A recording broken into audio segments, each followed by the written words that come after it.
सफलता एक दिन में नहीं मिलती है, लेकिन एक दिन जरूर मिलती है। आप सभी को मेरा नमस्कार। मैं सुमन कश्यप शिक्षक के पद पर कार्यरत हूँ। मेरा जन्म एक छोटे से गांव बलौदाबाजार जिले में हुआ है। मेरी पढ़ाई 12वीं तक की सरकारी स्कूल से ही हुई है। मैं मैथ सब्जेक्ट के साथ में 12वीं पास की हूँ। मुझे इंजीनियरिंग करना था, लेकिन पापा का फाइनेंशियल कंडीशन ठीक नहीं होने के कारण मैं इंजीनियरिंग नहीं कर पाई। मैंने पॉलिटेक्निक में एडमिशन लिया क्योंकि मुझे पॉलिटेक्निक में गवर्नमेंट कॉलेज मिला था।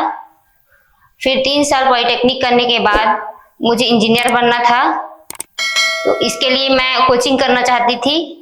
मैंने अपने पापा को कहा कि मुझे कोचिंग करना है, लेकिन तब तक मेरा छोटा वाला भाई भी 12वीं पास आउट हो चुका था। वो भी मेडिकल की पढ़ाई के लिए बाहर जाना चाहता था, तो मेरे पापा दोनों का खर्चा नहीं उठा पा रहे थे, जिसके कारण मुझे प्राइवेट जॉब ज्वाइन करना पड़ा। और मैंने 2 साल प्राइवेट जॉब किया। उसके बाद मेरे घर वालों को लगा कि अब लड़की का शादी कर देना चाहिए, तो उसके लिए मेरे लिए रिश्ता आने लगा और उनको पसंद भी आ गया, जो एक टीचर था। फिर उनसे मेरी शादी हो गई। जब मैं जॉब कर रही थी 2 साल, तो उस दौरान भी मैं पढ़ाई ही कर रही थी। मैंने अपना पढ़ाई नहीं छोड़ा था। बीएससी कर रही थी, मेरा 2 साल ही कंप्लीट हो पाया था। फिर लास्ट ईयर जो आखिरी साल है, मैंने अपने ससुराल में ही शादी के बाद ही की है। इसके लिए मेरे हस्बैंड ने मुझे बहुत सपोर्ट किया है, उनके घर वालों ने भी मुझे बहुत सपोर्ट किया है। जब मेरा फाइनल ईयर का एग्जाम था बीएससी का, तब मैं प्रेग्नेंट थी। उस टाइम पे आप लोग सभी को पता ही है कि प्रेगनेंसी टाइम पे कितनी समस्याएं होती है। वो समस्याएं मुझे भी हुई हैं। मेरा पैर सूज गया था और उस टाइम भी मेरा पैर सूजा था, तो भी मैं एग्जाम देने जाती थी और मन में ये था कि मैं एग्जाम दे पाऊंगी कि नहीं, क्योंकि डॉक्टर ने जो संभावित डेट दिया था उसी डेट पे मेरा मैथ्स का एग्जाम भी था। फिर मैं हिंदी, इंग्लिश और फिजिक्स का एग्जाम तो अच्छे से दी। फिर मेरे मन में ये डर बना हुआ था कि पता नहीं मैं मैथ्स का एग्जाम दे पाऊंगी कि नहीं दे पाऊंगी। फिर कोरोना का प्रकोप आया और कोरोना के प्रकोप की वजह से ही हमारा एग्जाम को निरस्त कर दिया गया, जिसमें मैथ्स और केमिस्ट्री का एग्जाम नहीं दे पाई थी। और इत्तेफाक से मैथ्स के एग्जाम के दिन ही मेरा बेटा इस दुनिया में आया। कोरोना बहुत से लोगों के लिए अनलकी साबित हुआ है, लेकिन मेरे लिए कोरोना एक लकी साबित हुआ, क्योंकि मैं मैथ्स का एग्जाम नहीं दे पाई और उस टाइम पे कोरोना की वजह से सभी को पास कर दिया गया, जिससे कि मैं बीएससी फाइनल ईयर में पास हो गई। और कोरोना आया तो एक और चीज हुआ कि सभी ऑनलाइन क्लासेस शुरू हो गई, जो कि मैं चाहती थी कि मैं जेईई का प्रिपरेशन करूं, लेकिन नहीं कर पाई थी पैसे की वजह से। लेकिन वो मुझे मौका अब मिला था कि मैं घर में ही बैठ के ऑनलाइन क्लासेस ले सकती थी, पढ़ाई कर सकती थी। तो मैंने ऑनलाइन क्लासेस परचेस की जेईई का, जूनियर इंजीनियर का, और फिर अपने पढ़ाई में और लगन के साथ पढ़ने लगी। मैं सुबह उठती थी, खाना बनाती थी, दोपहर का खाना बनाती थी, रात का खाना बनाती थी, लेकिन इस बीच अपने पढ़ाई के लिए समय निकालती थी। इस बीच मैं 2-2 क्लासेस करती थी। एक क्लास मेरा होता था 2 घंटे 3 घंटे का। ऐसे करके मैं 6 से 7 घंटे पढ़ाई करती थी एक दिन में। फिर ऐसे करते करते पूरे 1-1.5 साल तक मैं जेईई का सिलेबस कंप्लीट ही करी। फिर वैकेंसी आ गया। वैकेंसी में मैं अच्छे से एग्जाम भी दी।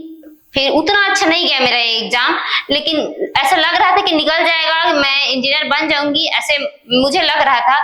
लेकिन जब रिजल्ट आया तो पता चला कि मेरा कुछ नंबरों से रह गया है। जूनियर इंजीनियर में सिलेक्शन नहीं होने के कारण मैं एकदम से टूट सी गई। एकदम सोचने लगी, नेगेटिव थॉट्स आने लगे मेरे में नेगेटिव थॉट्स आने लगे।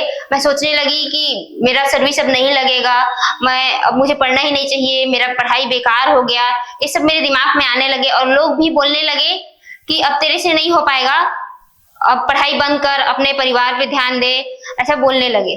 और मैं ये भी सोचने लगी कि पता नहीं अब जूनियर इंजीनियर के वैकेंसी कब आएगा, लेकिन फिर उसी टाइम पे घोषणा हुई कि 10,000 शिक्षक भर्ती आने वाला है। तो चूंकि मेरा बीएड भी कंप्लीट हो चुका था, जब मैं जेईई का प्रिपरेशन कर रही थी उस टाइम पे मैं बीएड भी कर चुकी थी, मेरा बीएड भी कंप्लीट था। तो मैंने शिक्षा भर्ती की तैयारी करना शुरू की, लेकिन उसमें देखी कि मेरा जो जेईई का सिलेबस है वो टेक्निकल है पूरी तरह से, और जो इसका सिलेबस बिल्कुल अलग है। तो मुझे लगा कि मुझे बहुत मेहनत करने की जरूरत है, लेकिन घर में इतने सारे फैमिली मेंबर होने के कारण उनके लिए 3 टाइम का खाना बनाती थी, बच्चे को संभालती थी, इस वजह से मुझे टाइम नहीं मिल पा रहा था। मैं ज्यादा से ज्यादा पढ़ना चाहती थी, लेकिन टाइम नहीं मिल पा रहा था। मुझे शिक्षक भर्ती की तैयारी करने के लिए ज्यादा से ज्यादा टाइम चाहिए था, लेकिन इधर घर का काम, बच्चे को देखना, इस वजह से मैं अच्छे से नहीं कर पा रही थी, क्योंकि एग्जाम सामने ही था, जल्दी ही होने वाला था शिक्षक भर्ती। तो इस दौरान मैं अपने मायके चली गई। वहां पे मेरी मम्मी ने मेरी बहुत मदद की, वो दिन भर मेरे बच्चे को अपने पास ही रखती थी, यहाँ तक कि मैं खाना खाने के लिए ध्यान भी नहीं देती थी तो आके मुझे खाना देती थी। फिर ऐसे लगातार मैं जितना ज्यादा से ज्यादा हो सके टाइम निकाल करके पढ़ती थी। पहले तो 7-8 घंटे ही पढ़ रही थी, फिर धीरे धीरे मैंने टाइम ड्यूरेशन बढ़ाया। बस 6 घंटे अच्छे से नींद लेती थी, बच्चे को 2-4 घंटे देखती थी, और बाकी टाइम में बस मैं पढ़ाई ही करती थी। और ऐसे करके मैंने शिक्षक भर्ती का सिलेबस कंप्लीट कर लिया। इस दौरान मेरी तबीयत थोड़ा खराब हो गया था और मैं हॉस्पिटल में एडमिट भी हुई थी 3 दिन। फिर भी पढ़ने का मेरा जुनून था, इतना था कि मैं हॉस्पिटल में भर्ती रहते हुए भी ऑनलाइन क्लासेस मोबाइल में देखते रहती थी। बेड रेस्ट में थी, फिर भी मैं देखते रहती थी, तैयारी करते रहती थी। फिर हॉस्पिटल से आने के बाद में एकदम अचानक से वैकेंसी आ गया, जिसमें कि मुझे पूरा रिवीजन करना था, एकदम टाइम ही नहीं था। तो मैं कुछ दिनों के लिए अपने बच्चे को अपनी सासू माँ के पास छोड़ के गई थी 10 दिनों के लिए अपने मायके।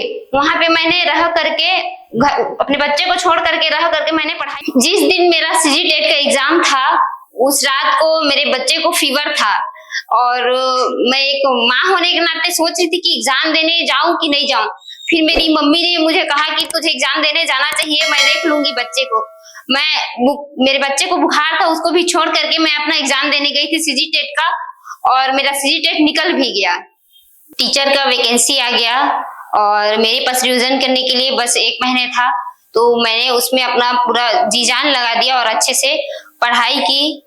सबके लिए टाइम टेबल सेट कर दी, टाइम टेबल के अकॉर्डिंग ही मैं पढ़ाई करती थी, जैसे कि मैथ्स के लिए अलग टाइम, साइंस के लिए अलग टाइम, इंग्लिश के लिए अलग, हिंदी के लिए अलग, ऐसे टाइम सेट करके मैं पढ़ती गई और रिवीजन करती गई। और इस प्रकार मैंने एग्जाम दिया और एग्जाम मेरा असिस्टेंट टीचर और टीचर दोनों एग्जाम मेरा निकल गया।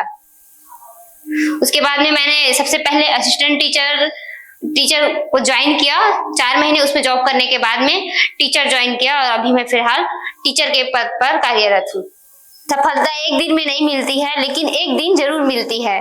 जैसे कि मैं पहले एवरेज स्टूडेंट ही थी और लगातार स्टार्टिंग में मैं 1 घंटे 2 घंटे ही पढ़ती थी, फिर टाइम ड्यूरेशन बढ़ते गया। ऐसे करके धीरे धीरे पढ़ के, लगातार पढ़ करके, मेहनत करके मैं एग्जाम निकाल पाई हूँ। वैसे ही अभी के युवाओं को बोलना चाहूंगी कि वे भी स्टार्टिंग में थोड़े थोड़े से शुरू करें और पढ़ते रहें, एक दिन सफलता जरूर मिलेगी उनको।